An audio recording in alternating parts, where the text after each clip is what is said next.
Good evening. Mining towns, ladies and gentlemen, possess their own particular kind of darkness. Not ordinary darkness. Not the harmless sort found beneath beds or inside cupboards. No. Coal country breeds a darkness that settles into lungs and waits. Tonight's account comes from the village of Grey Fen Colliery in the winter of 1934, following the collapse of Shaft 9. 7 miners were trapped underground. 6 bodies were recovered. The 7th man, Arthur Wynne, remained buried beneath nearly 80 tons of rock for 9 full days before rescuers heard knocking from below. Against all reason, he was found alive. He emerged pale as candle wax, lips blackened with coal dust, his breathing shallow but steady. The newspapers celebrated a miracle. The village held prayers of thanksgiving. But Mrs. Wynne later admitted that her husband returned from the pit wrong. He no longer spoke unless addressed directly. He refused blankets despite the bitter cold. And every night he stood motionless in the garden facing the mine far off in the hills, watching it. On the 4th evening after his rescue, the family gathered for supper. Halfway through the meal, Arthur Wynne began coughing.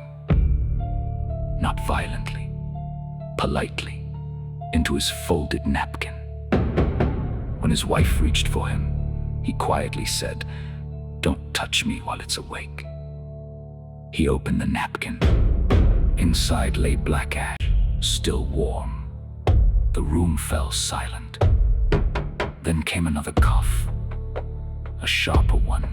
Something small struck the plate with a brittle sound. At first, Mrs. Wynne mistook it for charcoal. Then it moved.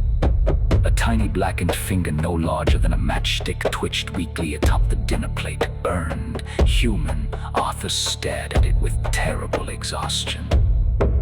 "They kept the fire going down there," he whispered. That night, the Wynne home caught fire. Neighbors arrived too late to save the family, yet investigators reported something peculiar afterward. Though the house burned fiercely, the flames appeared concentrated entirely inside Arthur Wynne's body. The chair where he sat was untouched, the tablecloth scarcely singed. But Mr. Wynne himself had collapsed inward into a mound of fine gray cinders. Mixed throughout the ash were dozens of tiny bones, far too many to belong to one man.